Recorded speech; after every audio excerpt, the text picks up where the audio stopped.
ನಮಸ್ತೆ ವೀಕ್ಷಕರೇ, ನಾನು ನಿಮ್ಮ ಪ್ರೀತಿಯ ಜಯಸಿಂಹ ಮುಸ್ರಿ ಹಾಗೂ KM ವೀರೇಶ್.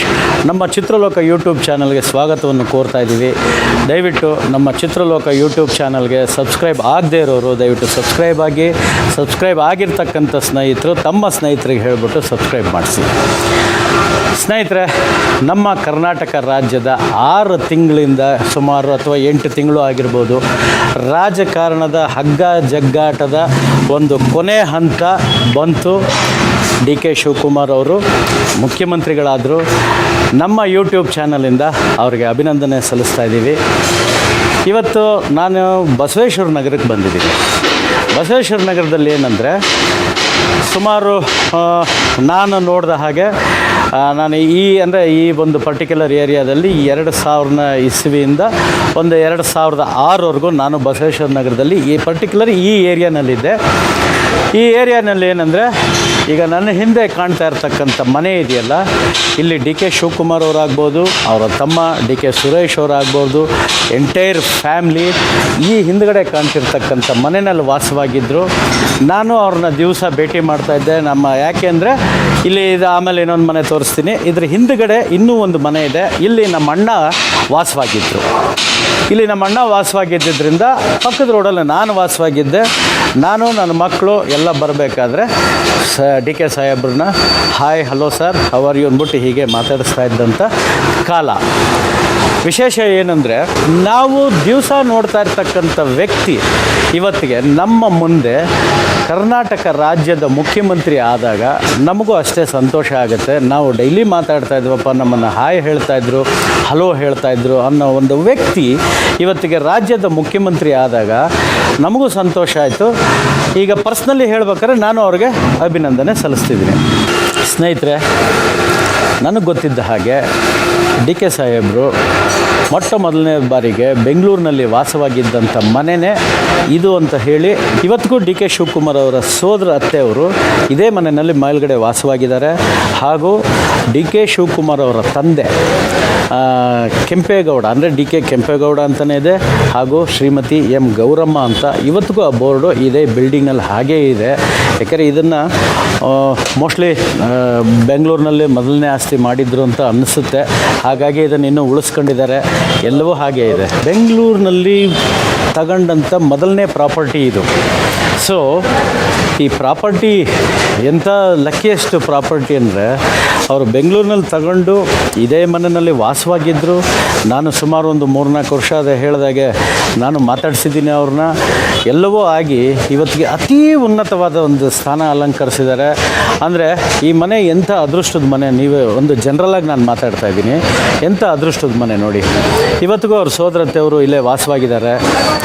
DK ಸಾಹೇಬ್ರ ಸೋದರತ್ತೆಯವರು ಬೆಂಗಳೂರಿನ ಮೊದಲನೇ ಪ್ರಾಪರ್ಟಿ ಇದು ಏನಂದರೆ, ಇನ್ನೊಂದು ವಿಶೇಷತೆ, DK ಶಿವಕುಮಾರ್ ಅವರ ಸೋದರತ್ತೆ ಅಂದರೆ ಅವರ ತಂದೆಯವರ ತಂಗಿಗೋಸ್ಕರ ಈ ಮನೆಯೇ ಹಾಗೆ ಸಂಪೂರ್ಣವಾಗಿ ಅವ್ರಿಗೆ ಕೊಟ್ಟಿದ್ದಾರೆ, ಪ್ಲಸ್ ಬಿಟ್ಕೊಟ್ಟಿದ್ದಾರೆ. ಅಂದರೆ ಅವರ ಫ್ಯಾಮ್ಲಿನಲ್ಲಿ ಇರ್ತಕ್ಕಂಥ ದೊಡ್ಡ ಗುಣ ಎಂಥದ್ದು ಅನ್ನೋದಕ್ಕೆ ಇದೊಂದು ಸಣ್ಣ ಉದಾಹರಣೆ ನಾನು ನಿಮ್ಗೆ ಹೇಳ್ತಾ ಇದ್ದೀನಿ. ಇನ್ನೊಂದು ವಿಶೇಷತೆ ಏನಂದರೆ, ಬಹಳಷ್ಟು ಜನಕ್ಕೆ ಗೊತ್ತಿಲ್ಲ, DK ಶಿವಕುಮಾರ್ ಅವರು ಅವರ ತಂದೆಯವರಾಗ್ಬೋದು ಚಿತ್ರರಂಗಕ್ಕೆ ಸಂಬಂಧಪಟ್ಟವರು. ಚಿತ್ರರಂಗಕ್ಕೆ ಹೇಗೆ ಸಂಬಂಧಪಟ್ಟಿದ್ದು, ಕನಕಪುರದಲ್ಲಿ ಅವ್ರದ್ದೊಂದು ಸಂಚಾರಿ ಚಿತ್ರಮಂದಿರ ಇತ್ತು. ನನಗೆ ಜ್ಞಾಪಕ ಇದ್ದಾಗೆ ನಾನು ಅವ್ರ ತಂದೆಯವ್ರನ್ನ 1 or 2 ಟೈಮ್ಸ್ ಭೇಟಿಯಾಗಿದ್ದೀನಿ. ಯಾಕೆಂದರೆ ನಂದು ಡಿಸ್ಟ್ರಿಬ್ಯೂಷನ್ ಆಫೀಸ್ ಅಂದರೆ ಹಂಚಿಕೆ ಮಾಡ್ತಕ್ಕಂಥ ಒಂದು ಆಫೀಸ್ ಇತ್ತು. ಅಲ್ಲಿ ಸಿನಿಮಾಗಳು ಬೇಕಾದಾಗ ನಮ್ಮ ಆಫೀಸಿಗೆ ಬಂದು ಬಾಕ್ಸ್ನ ತಗೊಂಡು ಪಬ್ಲಿಸಿಟಿನ ತಗೊಂಡು ಹೋಗ್ತಾ ಇದ್ದಂಥ ಕಾಲ ಇತ್ತು. ಇವತ್ತಿಗೆ DK ಶಿವಕುಮಾರ್ ಅವರು ಆ ಒಂದು ಟೂರಿಂಗ್ ಟಾಕೀಸ್ನ 1985-86 ಮಟ್ಟಿಗೆ ಅದನ್ನು ಮುಚ್ಚಿರ್ಬೋದು ಅನ್ನೋದು ನನ್ನ ನೆನಪಿನ ಇದರಲ್ಲಿ ನಾನು ಹೇಳ್ತಾ ಇದ್ದೀನಿ. ಕಾರಣ ಏನಂದರೆ, ಅವತ್ತಿನ ದಿವಸ ಇದ್ದಂಥ ರಾಜ್ಯದ ಮುಖ್ಯಮಂತ್ರಿ ಶ್ರೀಯುತ ರಾಮಕೃಷ್ಣ ಹೆಗಡೆ ಅವರು ಸಂಚಾರಿ ಚಿತ್ರಮಂದಿರಗಳು ಇರಕೂಡ್ದು, ಅಂದರೆ ಟೂರಿಂಗ್ ಟಾಕೀಸ್ ಅದು ಇರಕೂಡ್ದು, ಅದನ್ನು ಅಟ್ಲೀಸ್ಟ್ ಸೆಮಿ ಪರ್ಮನೆಂಟ್ ಮಾಡ್ಕೊಳ್ಳಿ ಅಥವಾ ಪರ್ಮನೆಂಟ್ ಮಾಡ್ಕೊಳ್ಳಿ. ನೀವು ಗರಿಗಳನ್ನ ಹಾಕಿ ಜಿಂಕ್ ಶೀಟ್ ಹಾಕ್ಬಿಟ್ಟು ಸಿನಿಮಾ ತೋರಿಸೋದು ಈ ಥರದ್ದೊಂದು ವ್ಯವಸ್ಥೆ ಬೇಡ ಅಂತ ಹೇಳಿದಾಗ ಸುಮಾರು ಚಿತ್ರಮಂದಿರಗಳು ಆ ಥರದ ಇದ್ದದ್ದು ಮುಚ್ಚಿದ್ದು ಉಂಟು, ಕೆಲವರು ಅದನ್ನು ಪರ್ಮನೆಂಟ್ ಮಂದಿರಗಳನ್ನ ಮಾಡ್ಕೊಂಡಿದ್ದಂಥ ಕಾಲವೂ ಉಂಟು.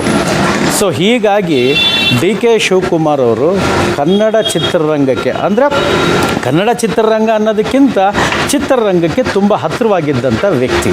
ನಮಗೆ ವಾಣಿಜ್ಯ ಮಂಡಳಿನಲ್ಲಿ ಅವರ ತಂದೆಯವರು ಎಕ್ಸಿಬಿಟರ್ ಆಗಿ ಮೆಂಬರ್ ಆಗಿದ್ದರು. ಸೊ ಹೀಗಾಗಿ ನಮ್ಮ ಚಿತ್ರರಂಗಕ್ಕೆ ಸಂಬಂಧಪಟ್ಟವರು ಅಂತ ಹೇಳಿದೆ. ಇದೇ ರೀತಿ ಇದ್ದಾಗ ಈಗ ಒಂದು ಕರೋನಾ ಆದ ನಂತರ ನಮ್ಮಲ್ಲಿ ಮಾಜಿ ಅಧ್ಯಕ್ಷರಾಗಿದ್ದರು, ಇವತ್ತಿಗೆ ಅವರು ದಿವಂಗತರಾಗಿದ್ದಾರೆ, ಶ್ರೀಯುತ ಜಯರಾಜ್ ಅನ್ನೋ ಒಬ್ಬರು ಅಧ್ಯಕ್ಷರು ಇದ್ದಾಗ ಸೊ ವಾಣಿಜ್ಯ ಮಂಡಳಿಗೆ ಡಿ ಕೆ ಸಾಹೇಬರು ಬಂದಿದ್ದರು. ಕಾರಣ ಇಷ್ಟೇ, ಅವರು ಅವತ್ತಿನ ದಿವಸ ಮೇಕೆದಾಟೊಂದು ಒಂದು ಆಂದೋಲನ ನಡೆಸ್ತಾಯಿದ್ರು. ಸೊ ನೀರಿನ ಒಂದು ನಮ್ಮ ರಾಜ್ಯಕ್ಕೆ ವ್ಯವಸ್ಥಿತವಾಗಿ ಆಗಬೇಕು, ಅಲ್ಲಿ ಒಂದು ಡ್ಯಾಮ್ ಕಟ್ಟಬೇಕು ಅಂತ ಹೇಳಿಬಿಟ್ಟು ಜಾಥಾ ಹೊರಟಿದ್ರು ನಡ್ಕೊಂಡು. ಸೊ ಅದಕ್ಕೆ ಚಿತ್ರರಂಗದವ್ರನ್ನ ಆಹ್ವಾನ ಮಾಡೋದಕ್ಕೋಸ್ಕರ ವಾಣಿಜ್ಯ ಮಂಡಳಿಗೆ ಬಂದು ಅವರು ಅವತ್ತಿನ ದಿವಸ ನಮ್ಮಗಳ ಜೊತೆ ಕೂತ್ಕೊಂಡು ಮಾತಾಡಿದ್ರು.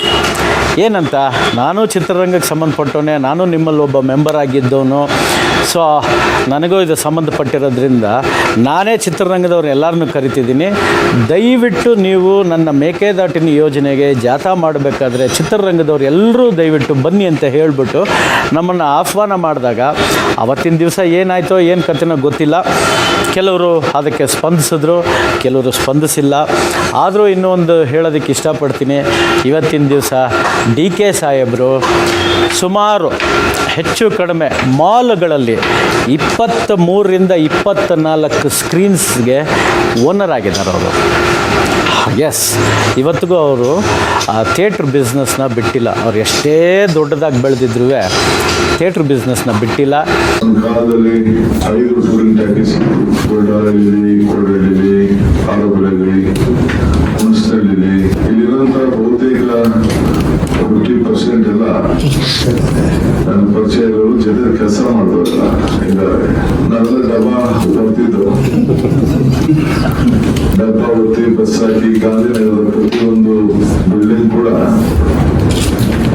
ಎಲ್ಲ ಪ್ರದರ್ಶಕರು ಹೋಗಿ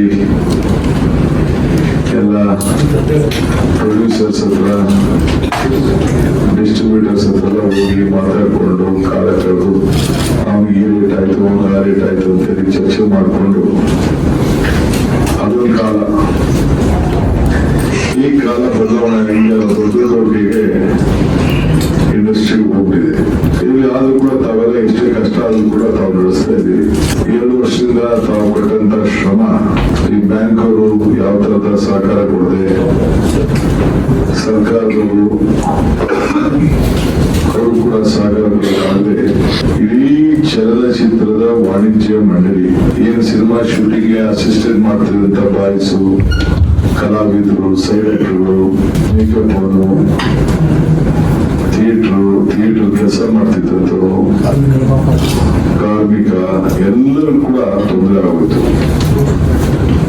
ನಾನು 2-3 ಬಾರಿ ಮಧ್ಯದಲ್ಲಿ ಒಬ್ಬ ವಿರೋಧ ಪಕ್ಷದ ಅಧ್ಯಕ್ಷನಾಗಿದ್ಕೊಂಡು ನಾನು ನನ್ನ ಧ್ವನಿಯನ್ನು ಕೂಡ ಕಲಾವಿದರಿಗೆಲ್ಲ ಈ ರೀತಿಯನ್ನೇ ಆಗ್ತಾ ಇದೆ ಅಂತ. ಅಲ್ಲಿ ಸರ್ಕಾರದವ್ರಿಗೆ ನಿಮ್ಮ ಇಂಪಾರ್ಟೆನ್ಸ್ ಏನು ಅಂತ ಗೊತ್ತಿಲ್ಲ. ನಿಮ್ದು ಸರ್ಕಾರ ಏನ್ ತಿಳ್ಕೋಬೇಕು ಅಂದ್ರೆ, ನೀವು ಒಂದು ಪ್ಯಾರಲಲ್ ಆಗಿ ಪ್ರತಿಯೊಂದು ಸಂಸ್ಥೆ ನಡೆಸ್ತಾ ಇರೋರು, ಒಂದು ಥಿಯೇಟರ್ ನಡೆಸ್ತಾ ಇರೋರು, ಒಂದು ಸಿನಿಮಾ ತೆಗಿತಾ ಇರೋರು, ಒಂದು ಕುಟುಂಬದ ವಿಚಾರ ಅಲ್ಲ. ಇಲ್ಲಿ ಮಲ್ಟಿ ಕನೆಕ್ಟಿವಿಟಿ, ವಿಪರೀತ ಕನೆಕ್ಟಿವಿಟಿ. ಒಂದು ಸಿನಿಮಾ ತೆಗೆದ್ರೆ ಸಿನಿಮಾ ನೋಡಕ್ಕೆ 1000 ಜನ ಬಂದರೆ ಸಿನಿಮಾ ತೆಗಿಯಕ್ಕೆ ಕನಿಷ್ಠ ಒಂದು 1000 ಜನಕ್ಕಾದ್ರೂ ಉದ್ಯೋಗವನ್ನ ಸೃಷ್ಟಿ ಮಾಡ್ತೀವಿ. ಒಂದು ಚಿತ್ರಮಂದಿರ ನಡೆಸಬೇಕಾದ್ರೆ, ಚಿತ್ರಮಂದಿರ ಇಟ್ಕೋಬೇಕಾದ್ರೆ ಚಿಕ್ಕದಿದ್ದು ದೊಡ್ಡದಿರಲಿ, ಯಾವ ಚಿತ್ರಮಂದಿರನೂ 25 ಕೆಲಸ ಕಡಿಮೆ ಇಲ್ಲ. ನೀವು ಎಂಪ್ಲಾಯಿ ಒಂದೇ ಅಲ್ಲ, ನೀವು ಎಂಪ್ಲಾಯರ್. ಸೊ ಸಮಾಜಕ್ಕೆ ಎಷ್ಟು ಖಾಸಗಿ ಉದ್ಯೋಗವನ್ನ ಸೃಷ್ಟಿ ಮಾಡ್ತಾ ಇದೀವಿ ಅನ್ನೋದು ಯಾವುದೇ ಸರ್ಕಾರ, ನಮ್ಮ ಸರ್ಕಾರ ಆಗಲಿ ಯಾವುದೇ ಸರ್ಕಾರ ಇದನ್ನ ಅರ್ಥಕೊಂಡಾಗ ಮಾತ್ರ ನಿಮ್ಮ ಬೆಲೆ ಅರ್ಥ ಆಗ್ತಿದೆ. ನೋಡಿದ್ರಲ್ಲ ಸ್ನೇಹಿತರೆ, ಒಂದು ಸಣ್ಣದಾಗಿ ನನಗೂ ಆತನಿಗೂ ಇದ್ದಂಥ ಒಂದು ಸಣ್ಣ ಸಂಬಂಧ, ಬರೀ ಹಾಯ್ ಫ್ರೆಂಡ್ಸು. ನಾನು ಆಲ್ಮೋಸ್ಟ್ ಒಂದು 2003 or 2004 ಇರ್ಬೋದು, ಅವತ್ತಿಗೆ ಲಾಸ್ಟ್ ಭೇಟಿಯಾದವನು. ವೀಕ್ಷಕರೇ, ಈ ಒಂದು ಸಣ್ಣ ಕಾರ್ಯಕ್ರಮ ತಮಗೆ ಇಷ್ಟ ಆಯಿತು ಅಂತ ತಿಳ್ಕೊತೀನಿ. ಆದಷ್ಟು ಈ ಒಂದು ವಿಡಿಯೋನ ದಯವಿಟ್ಟು ಶೇರ್ ಮಾಡಿ, ಲೈಕ್ ಮಾಡಿ, ಸಬ್ಸ್ಕ್ರೈಬ್ ಆಗಿರ್ತಕ್ಕಂಥ ಸ್ನೇಹಿತರು ತಮ್ಮ ಸ್ನೇಹಿತರಿಗೆ ಹೇಳ್ಬಿಟ್ಟು ಸಬ್ಸ್ಕ್ರೈಬ್ ಮಾಡಿಸಿ. ನಾನು ಮತ್ತು KM ವೀರೇಶ್ ಹೋಗಿ ಬರ್ತೀವಿ. ನಮಸ್ಕಾರ.